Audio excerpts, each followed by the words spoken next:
We read earlier on Joshua chapter 4, beginning verses 1 to 9. It is a familiar passage for many of us who have been in the church, who have attended Sunday school. We have read the story, we have heard the story being taught, being preached in different ways. As I always say that for a preacher, it's very difficult to preach from a familiar text because there's nothing new that you can bring that will be profound or revelatory to those that are listening. Obscure passages are much more easier because they are not known, so it's easy to preach from that. But well-known passages, they can be quite challenging because you all know what is in the text and what the text is saying, what's being communicated by that passage. But today, if you will, we are going to take a moment to reflect on this passage through the lens of the title that I gave this sermon, Stones of Remembrance. The Israelites had traveled for 40 years in the wilderness, wandering from the land of captivity towards the new land that God had promised them, the land of the promise, so to speak. For 40 years, they wandered. For 40 years, God provided for them. God protected them.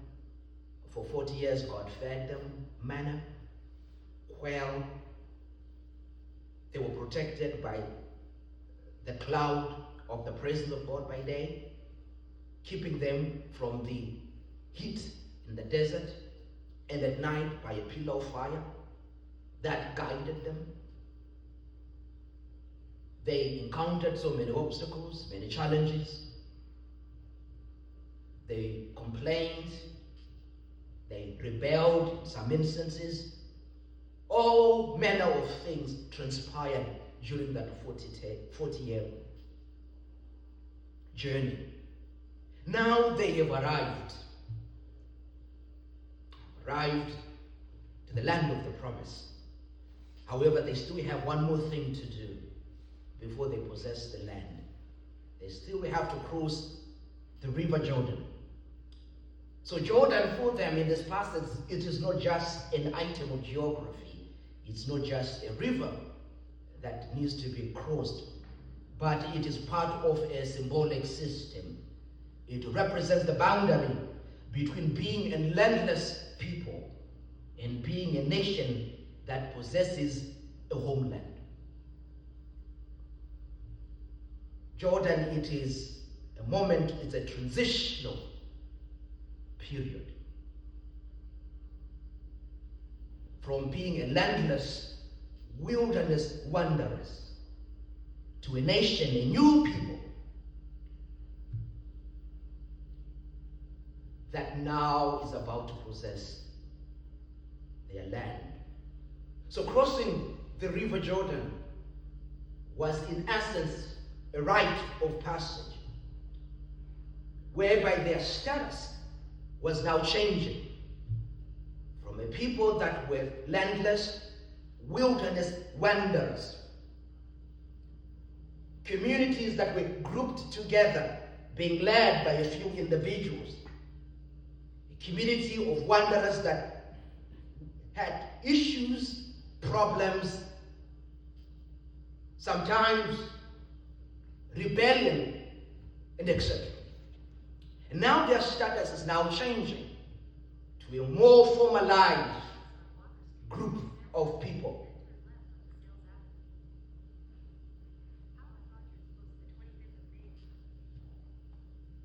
For them, crossing the boundary, it meant a transformation into nationhood. The move from Shittim to Gilgal.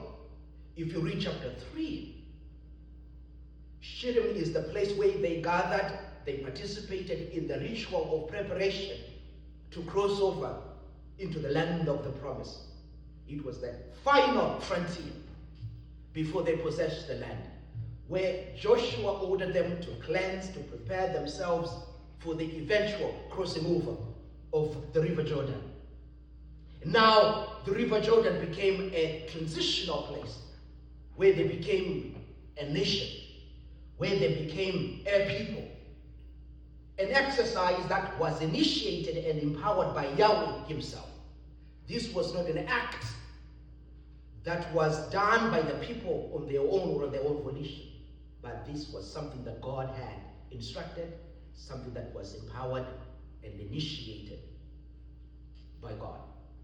So the Israelites have crossed over the Jordan, and God instructed Joshua to tell the people through the 12 individuals that were appointed from each tribe as representing the nation to gather stones from the middle of the River Jordan, where God parted the waters, allowing the people to cross over into the land of the promise. And to those that are students of the scripture, you're reminded of the same thing that transpired when the Israelites crossed the Red Sea, where also God parted the waters, allowed them to cross over on dry land. And now we are seeing the reenactment of that same story of redemption, of the crossing of the waters, again the rite of passage, an indication of transformation, change, moving from, initially from the Red Sea, they were moving from being slaves into a free people. And now they are moving from being a landless people into possessors of the land of promise. And now they are now being instructed to gather stones that will be piled up on the banks of the river, that will function as markers that will retell the story of God's redemption. Gather the stones of remembrance. And to those who have been hearing and listening to me for some years now, I always refer to the idea of remembrance in the Old Testament, the word zakar. It's not just a mental recollection of past events, but it is a vivid recollection of past events that compels people to act. So to remember, it's not just a musing of things that happened. It is not just a perusing of historical facts, of things that happened in the past. But to remember, it is vivid, it's active, it's not passive. It is a vivid recollection of what God has done that compels people to act. Gather these stones of remembrance so you can do what? So you can teach, you can instruct your children in the future. The future generations that will come that are far removed from this event. Future generations that will come that are far removed from this particular event, they need to know this story of God's redemption. Why? So that they can be informed and formed as a people. In that process, being transformed so that they can live up to what it means to be the people whom God has called out of Egypt into the land of the promise. You are to gather these stones so that you can teach future generations. The issue, it was not for the people that were crossing, because the memory was still fresh. The generation that crossed the River Jordan with Joshua, they were not the intended generation in this rite of passage when Joshua is ordered to gather the stones. But it were future generations, those that were far removed from this event, that needed to know, so that this event remains fresh in their memory. So that this event remains fresh in their memory. So that each time they see these stones, when they ask you, what is the purpose of these stones? Tell them of the story of how God parted the waters and and allowed the people to transform from a landless people, wilderness wandering people, into people that possess the land. From being wanderers to statehood. From being dwellers for 40 years in the wilderness to statehood. This is the passage, the moment where we as a nation were transformed. What is the purpose? So that future generations will continue to be faithful to Yahweh. So that future generations will not take for granted the land that they have possessed. So that future generation will not walk away from the precepts of Yahweh and the calling that God was calling the nation to become the light to the world. It is, these stones are meant to inform, form, and transform the people. So as you teach your children, they are compelled. As your children are taught, they are compelled. They are compelled.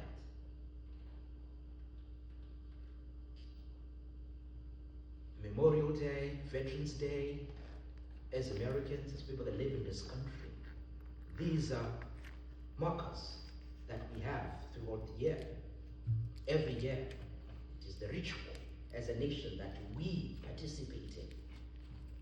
We remember, and in our remembrance, we are compelled to live up to what it means to live in this country, right? To uphold the virtue, to uphold the meaning and implication of being Americans, right? That's the idea. As we remember those, as we celebrate their sacrifice, we are all to be compelled to be the best that we can as a nation state. That's the reason why we celebrate. That's the reason why we remember.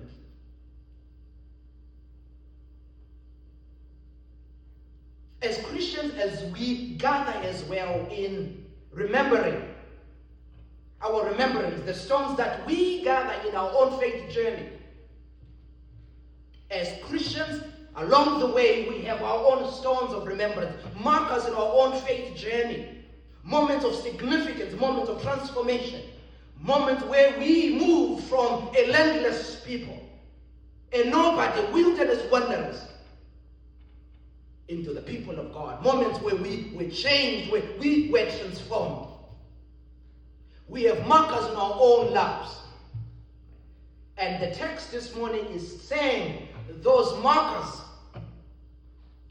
they are symbols that are quite significant in our faith journey. Why? Because they are teachable moments for future generations. Moments in our own lives when people ask us, what is the significance of this? You can tell them of the story, God's redemption, God's saving grace, God's mercy. So those that are hearing our stories can become or can be compelled to live their lives in ways that reflects the nature and character of God. The markers in our lives, moments in our own faith journey, all of us, we have these moments.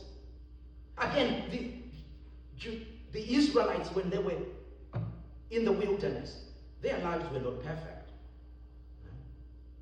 Their lives were full of issues, challenges, all these things that happened in that journey. Yet in all the troubles, there were still significant moments. And even us as believers, our lives are not perfect. We are not a perfect people. We have so many things that we as people are wrestling with and struggling with. Yet in our struggles, as in our pain, yet in the battles that we are all facing and fighting on a daily basis, there are still markers, there are still significant moments in our lives whereby when we look over, when we look back, when we reflect, when we ponder, when we think, when we evaluate, when we analyze, we see these moments of transformation, these moments of change in our lives.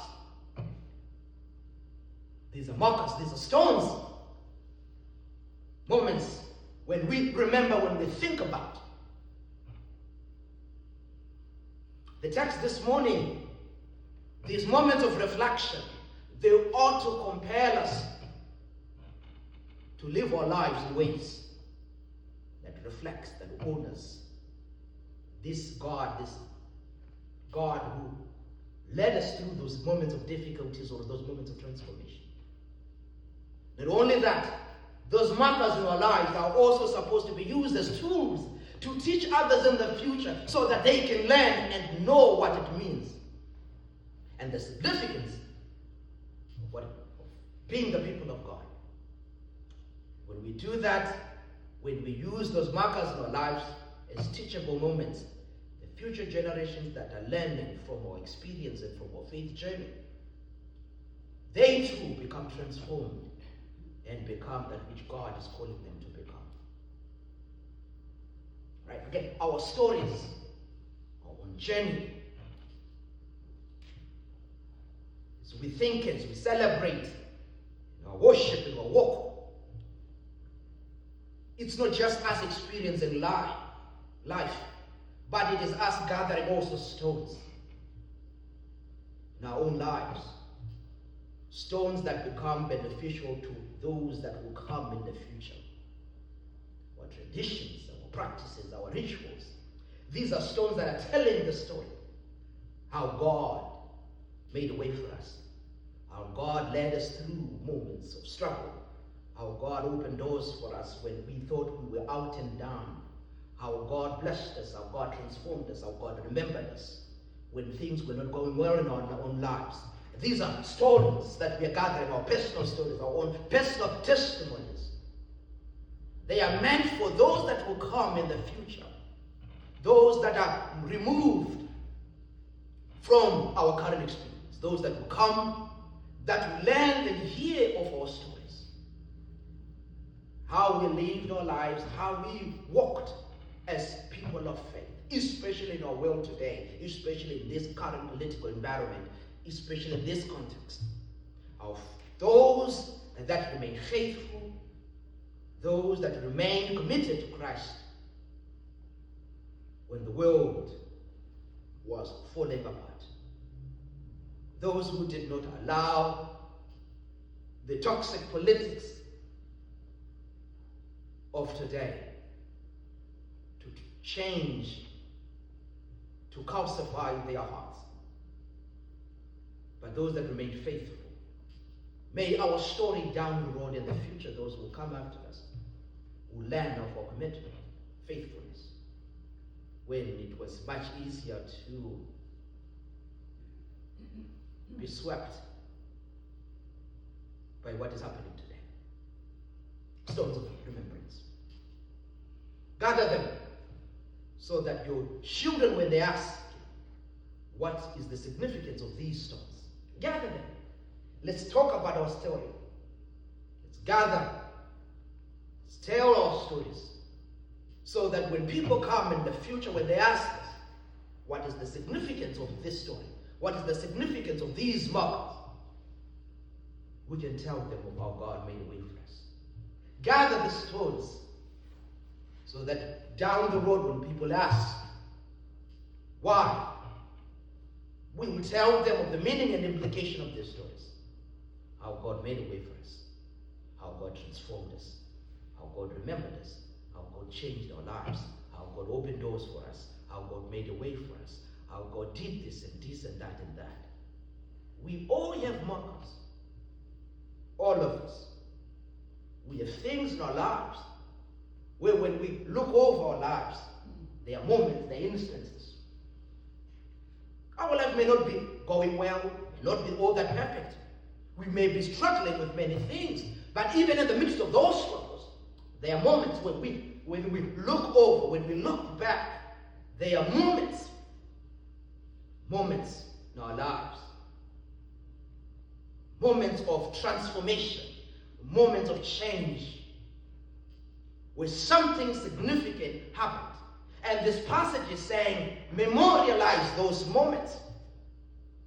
When you remember Zakar, let those moments of reflection compel you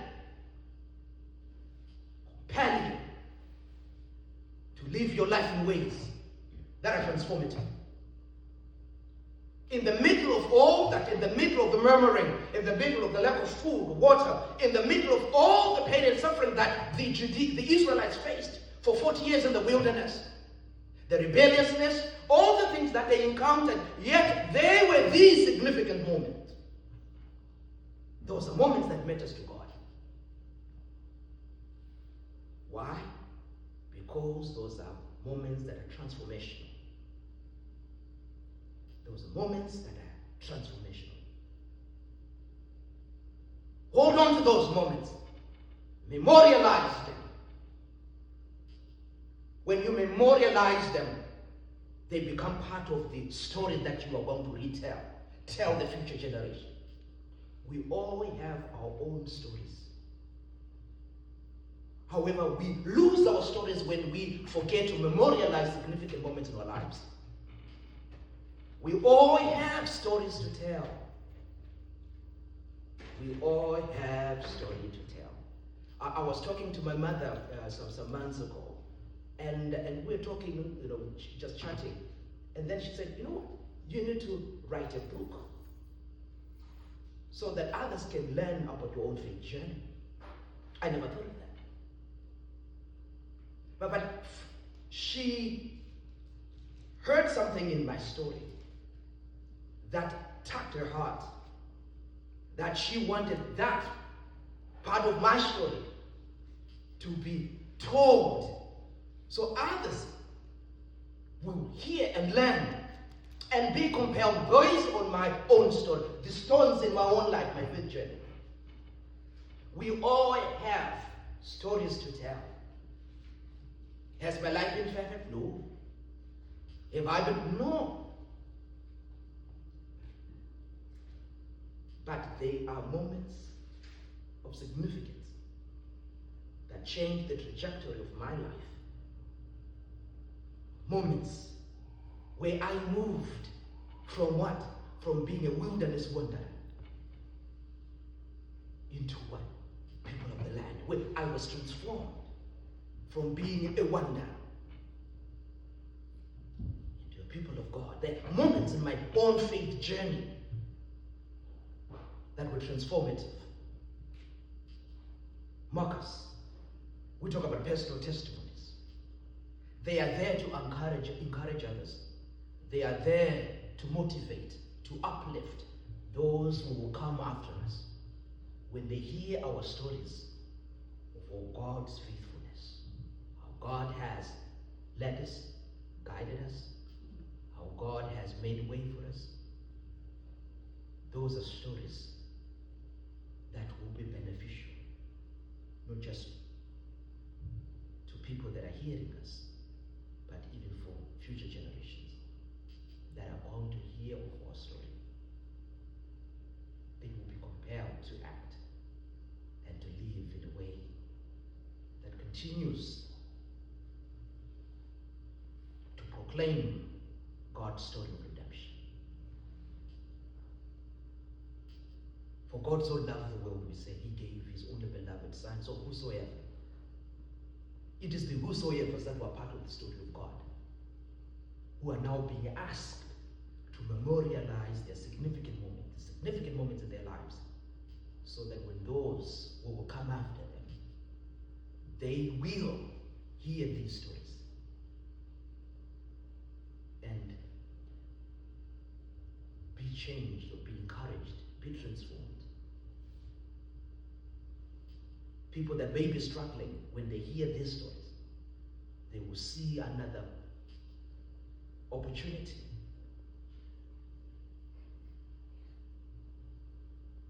to start afresh, change. They can still hope in in the middle of the darkness that they are facing, they can see that life is doable, even though things may be bad, but God can still change and turn things around. All these things, all this hope and encouragement and the ability to continue fighting and moving on, it comes when we hear stories of others. But when we fail to tell our stories, then we are depriving others of an opportunity to fight and an opportunity to see hope in the midst of darkness.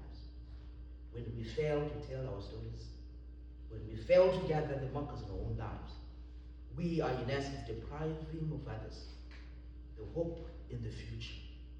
When they who shall face darkness, in the middle of the darkness, they may ask, what is the significance of this story? That story will become the light that will shine in the midst of their darkness. So let us tell our stories.